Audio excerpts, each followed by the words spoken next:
Good afternoon, everyone.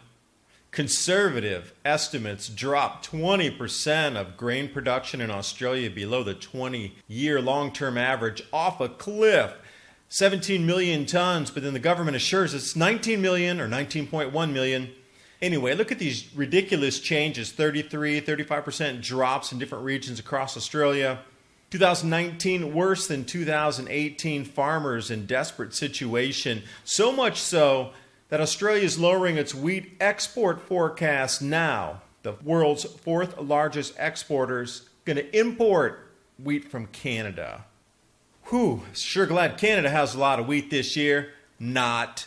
Look how low it is, arrow on the right side. But what's the knock-on effect going to be up into Indonesia, China, Vietnam? I call this a shell game.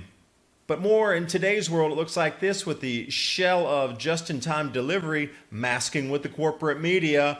Amazing yields! But in the real fields, we get an entirely different look at things. Shoppers in Australia warned to brace for higher food prices. Millers, bread makers as well. You're told it's the first time this has ever happened that it's been this much of a drought or this hot. Ingo Jones taking us back to Murray River, 1915. Wow, how did that drought happen? Unless it's a cycle. 154 years of global warming. Whoa, it's cooler today than it was 100 years ago. Imagine that. Really good analysis from this channel right here, CF Jingara, taking us through what's going to happen, how this stratospheric warming is going to dissipate over the next week, as well as jet stream anomalies right over Australia, and honest analysis on the weather and climate down there and why the crops are being lost. Highly suggested channel. And how prepared are you for food shortages and food price spikes? I myself am still getting ready. And I'm happy that I have access to my Patriot Supply, long-term food storage, 2-week grab-and-go food crate, or the 4-week food supply. And in case there is a disruption in the supply chain, you have something that can store for a long period of time. The link's in the description box below. They also have water filtration, Mylar bags, oxygen packs, and everything that you need if you decide you want to go off on your own and start storing your own food to keep it for the future as food prices rise. My Patriot Supply and Adapt 2030.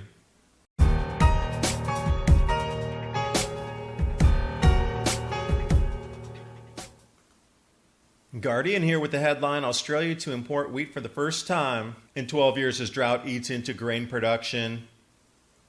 They show it as a 20% reduction. The entire wheat crop is forecast also to be down 17 million tons.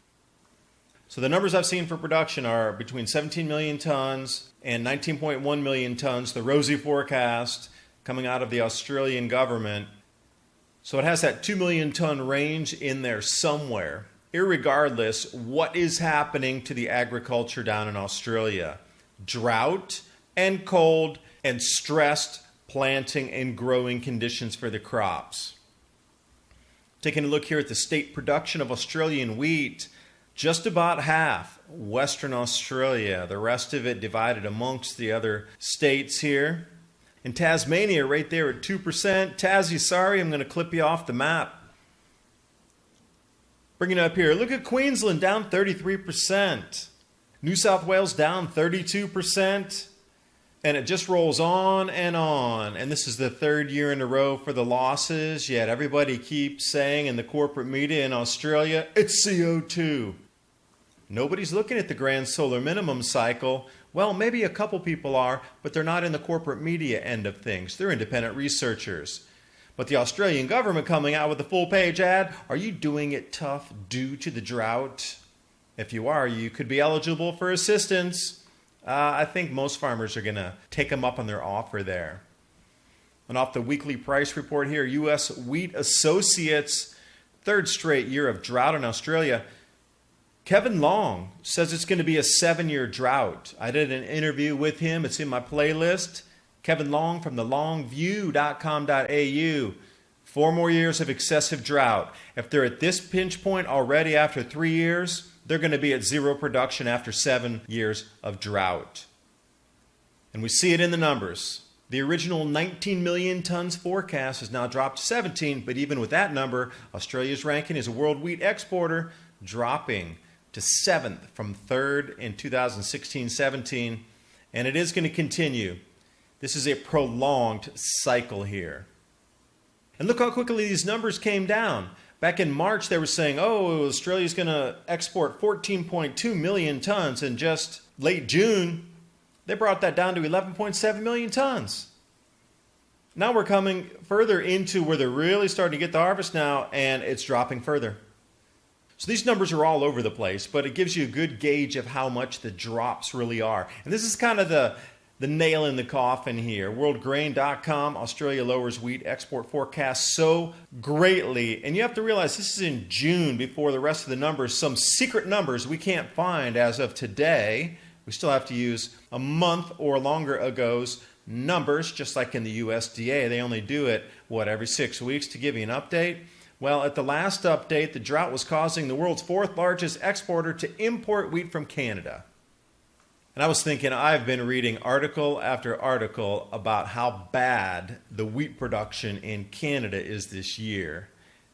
This brings us right up to September 5th. Steep declines in production expected for Canada. Winter wheat last year versus this year, that includes the spring and the white as well. Down 31% or 39% respectively, depending on the provinces in Canada that you're going through. Alberta, the greatest hit. So the wheat production here, I added the arrow on the far right side. That's where 2019 is. Yeah, way down at the bottom of the line. So if somehow Australia thinks they're going to start importing gargantuan amounts of Canadian wheat, sorry, that's not going to happen. So then where will they buy from? And then we start getting into the shell game here, because there's a lot of other countries that rely on Australian imports. So to name a few, the Philippines, Indonesia, Malaysia, and Vietnam. So obviously they're not going to get the wheat from Australia this year. So where are they going to get it? If Canada's not going to be able to supply so much because Australia is going to gobble everything up, Canadian production down, so that gobbles up the rest of what Canada could provide. Now where are these periphery importers going to get? They're going to go to the United States? Well, they're going to have to wait in line. Behind the briefcases and container loads full of $100 bills from China that are going to be gobbling up the rest of the wheat supply in America. So now we're getting into the shell game in earnest here. And if you want to take a look at some numbers, Indonesia, how many millions of metric tons in the top line there that they are importing? Look at that. 3.5 million tons in 2011, but they're not even going to be able to get 2 million tons this year. That's nearly cut in half. So they're going to be on the world market elsewhere looking for 1.5 million to 2 million tons. Then we got China. They're looking everywhere they can. They were having an exclusive with Kazakhstan to buy every single grain of wheat for the next 5 years, cash advance.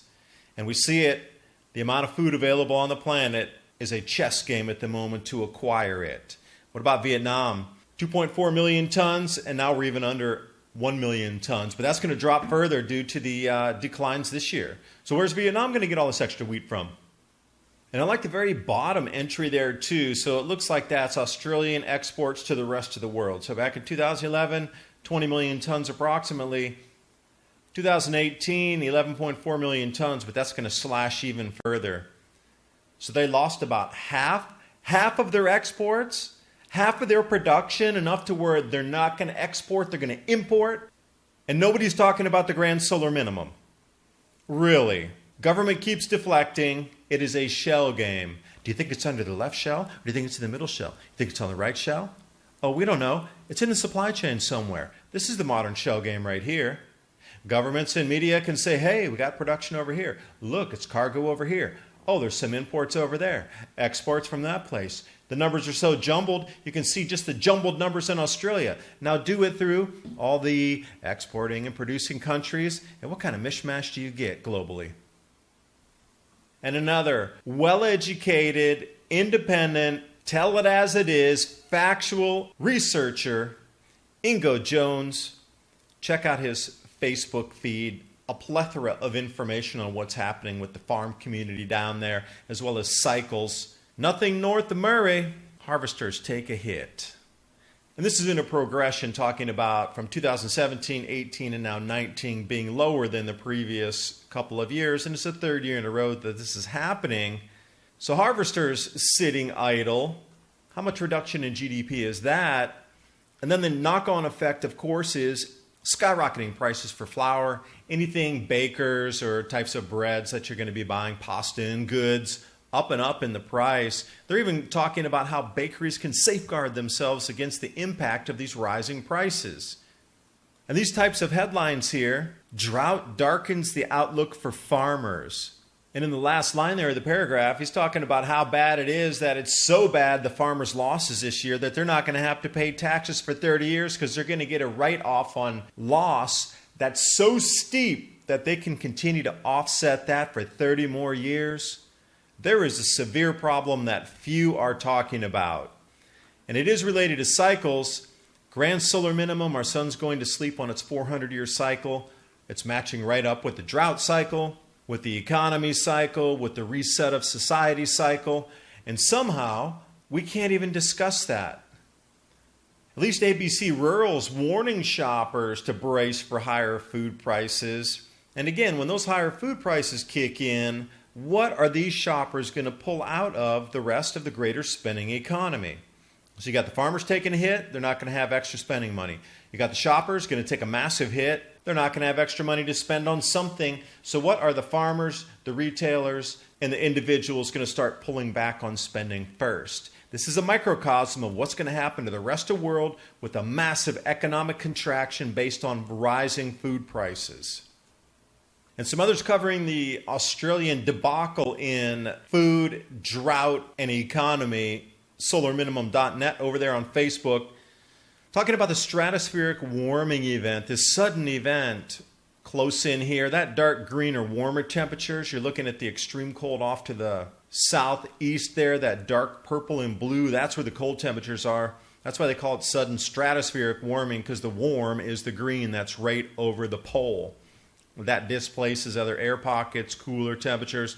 That blue that you see is about 75 degrees Celsius below zero. It got knocked off the pole there. But C.F. Gingara, excellent analysis explaining like how this stratospheric warming is going to dissipate over the next week.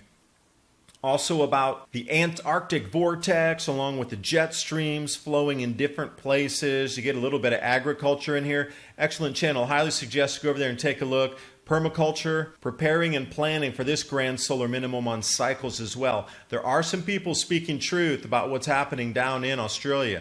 John Clarkson, Kevin Long, Jennifer Morrissey, Joe Nova, Ingo Jones. And if you know any other independent researchers that are giving true information, please leave it in the comment box below. I'll be happy to share that information so we all can get a better gauge on what's happening. It's all about sharing the resources and information. And more out-of-season cold events pervading the continent. Spring chill hits the Cape York Peninsula.